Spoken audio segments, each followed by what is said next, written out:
Hi అండి, welcome to my channel Shravani Spicy Kitchen. నేను మీ శ్రావణి. ఇవాళైతే నేను మంచి ఎగ్ కర్రీ ఎలా చేసుకోవాలో చూపించేస్తానండి.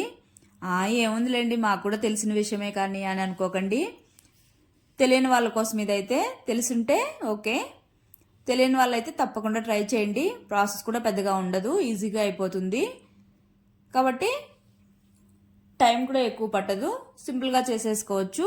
ఎగ్ అనేది హెల్త్కి చాలా మంచిది. ప్రోటీన్ అనేది ఎక్కువగా ఉండడం వల్ల ఇది డైలీ తీసుకున్నా కూడా పర్లేదు.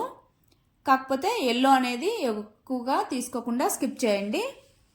లేట్ చేయకుండా అయితే ప్రాసెస్లోకి అయితే వెళ్ళిపోదాం. ముందుగా అయితే పాన్లో వాటరు, సాల్ట్ వేసేసుకొని కాసేపు మరగనివ్వాలి. ఆ తర్వాత ఎగ్స్ని అయితే 1 by 1 వేసేసుకొని బాయిల్ అయిన తర్వాత తీసి వేడి నీళ్ళన్నీ వంపేసి చల్లనీళ్ళు తీసుకొని ఎగ్స్ని 2 times సోక్ చేసుకున్నారనుకోండి. ఈ విధంగా నేను చూపిస్తున్నాను కదా, స్కిన్ అనేది ఈజీగా సెపరేట్ అయిపోతుంది. వేడి మీద తీసారంటే అస్సలు స్కిన్ అనేది రాకుండా ఎగ్ కూడా అంటుకుపోతుంది. కాబట్టి ఎప్పుడైనా ఎమర్జెన్సీగా కర్రీ చేయాలనుకోండి, ఈ విధంగా ఎగ్స్కి అయితే ఒక 2 times కూల్ వాటర్లో సోక్ చేసేసుకున్నారంటే ఈజీగా వచ్చేస్తుంది. ఈ విధంగా మొత్తం తీసేసుకున్న తర్వాత ప్లేట్లో తీసుకొని పక్కన పెట్టేసుకొని ఇప్పుడైతే కడాయి పెట్టుకొని కొద్దిగా ఆయిల్ వేసుకోవాలి. ఇందులోనే కొద్దిగా సాల్ట్, తర్వాత కారం వేసేసుకోవాలి. ఇందులోనే ఒక 1/2 స్పూన్ పసుపు కూడా వేసేసుకోవాలి. వేసుకున్న తర్వాత మంటనైతే లో ఫ్లేమ్లో పెట్టుకొని ఈ విధంగా మొత్తం మిక్స్ చేసుకొని కాసేపు ఫ్రై అవ్వనివ్వాలి. ఫ్రై అయిన తర్వాత ఎగ్స్కి ఈ విధంగా నేను చూపిస్తున్నట్టుగా ఘాట్లు పెట్టేసుకొని ఎగ్లు అయితే ఇందులోకి వేసేసుకోవాలి. ఈ విధంగా చేయడం వల్ల ఎగ్ లోపల వరకు మసాలా అనేది పడుతుంది, అలానే టేస్ట్ కూడా బాగుంటుంది. లేదంటే చప్పచప్పగా ఉంటుంది. ఈ విధంగా ఎగ్స్ అన్ని వేసేసుకొని మంటను లో ఫ్లేమ్లో పెట్టుకొని ఫ్రై చేసుకోవాలి. ఈ విధంగా లైట్గా కలర్ వస్తే సరిపోతుందండి. తర్వాత తీసి పక్కన పెట్టేసుకొని ఇప్పుడైతే కడాయి పెట్టుకొని ఆయిల్ వేసుకోవాలి. ఇందులోనే జీలకర్ర, తర్వాత చెక్క, 2 లవంగాలు, 2 యాలకులు వేసుకోవాలి. అలానే ఒక బిర్యానీ ఆకు తుంచేసుకొని వేసుకొని కొద్దిగా కరివేపాకు కూడా వేసుకొని చిటపట్లాడనివ్వాలి. తర్వాత ఇందులోనే ఒక పచ్చిమిర్చి సన్నగా కట్ చేసుకొని వేసుకోవాలి. ఇవైతే మంటను లో ఫ్లేమ్లో పెట్టుకొని ఈ విధంగా ఫ్రై చేసేసుకోవాలి.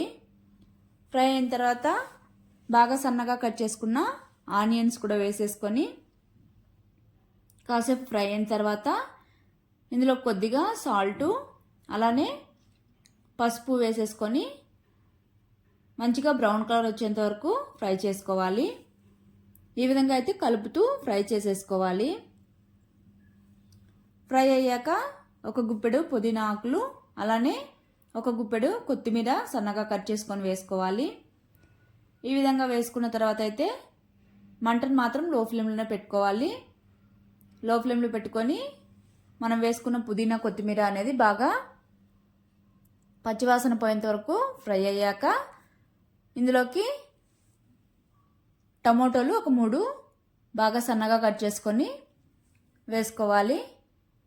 వేసుకున్న తర్వాత ఒకసారి బాగా మిక్స్ చేసేసుకొని మంటను మీడియం ఫ్లేమ్లో పెట్టుకొని మూత పెట్టుకొని బాగా మెత్తబడేంత వరకు కుక్ చేసుకోవాలి. ఇక్కడ టమోటాలు అనేవి కాస్త మగ్గిన తర్వాత ఇందులోనే జింజర్ గార్లిక్ పేస్ట్ కూడా వేసేసుకొని పచ్చివాసన పోయేంత వరకు ఫ్రై చేసేసుకోవాలి. ఈ విధంగా ఫ్రై అయిన తర్వాత టమోటాలు ఇంకాస్త మెత్తబడతాయి. ఈ విధంగా అయిన తర్వాత ఇందులోకి ఇప్పుడైతే కారం, తగినంత కారం ఆల్రెడీ మనము ఎగ్ ఫ్రై చేసుకునేటప్పుడు వేసుకున్నాం కాబట్టి కాస్త చూసుకొని వేసుకోండి. తర్వాత ఒక 1/2 స్పూను మిరియాల పొడి, అలానే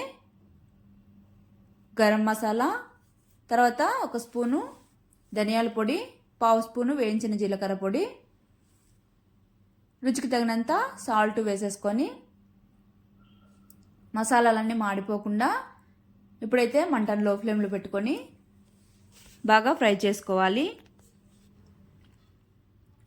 చూడండి, ఈ విధంగా ఫ్రై అయిన తర్వాత ఇందులోకి మనకు అంటే గ్రేవీ కన్సిస్టెన్సీని బట్టి వాటర్ అనేవి యాడ్ చేసుకోవాలి. నేనైతే ఇక్కడ 1/2 కప్పు వేస్తున్నాను. వేసుకొని ఒకసారి బాగా మిక్స్ చేసేసుకొని మూత పెట్టుకొని 3 మినిట్స్ కుక్ చేసుకుంటే సరిపోతుంది. ఇందులోని వాటర్ అలానే మసాలాలు కూడా బాగా కుక్ అయిపోయి కన్సిస్టెన్సీ అనేది థిక్గా అయిపోతుంది. ఇప్పుడైతే మనం ఫ్రై చేసి పెట్టుకున్న ఎగ్స్ను ఇందులోకి వేసేసుకొని ఒకసారి కలిపేసుకొని బాగా మూత పెట్టుకొని ఒక 2 మినిట్స్ కుక్ చేసుకుంటే సరిపోతుంది. ఆల్రెడీ ఎగ్స్ కూడా మనము సాల్ట్, పసుపు, కారం వేసి ఫ్రై చేసాం కాబట్టి ఎక్కువ ఫ్రై అవ్వాల్సిన అవసరం అయితే లేదు. చివరిగా కొద్దిగా కొత్తిమీర వేసేసుకొని సర్వ్ చేసేసుకోవడమే. వేడి వేడి అన్నంలోకి కానీ చపాతీలోకి కానీ ఎందులోకైనా చాలా బాగుంటుంది. ఇదైతే అసలు మిస్ అవ్వద్దు, ఈజీగా అయిపోతుంది. ప్రాసెస్ కూడా టేస్ట్ కూడా అలానే ఉంటుంది. తప్పకుండా అయితే ట్రై చేయండి. చూడండి, ఇక్కడైతే చల్లారాక బౌల్లోకి సర్వ్ చేస్తున్నాను.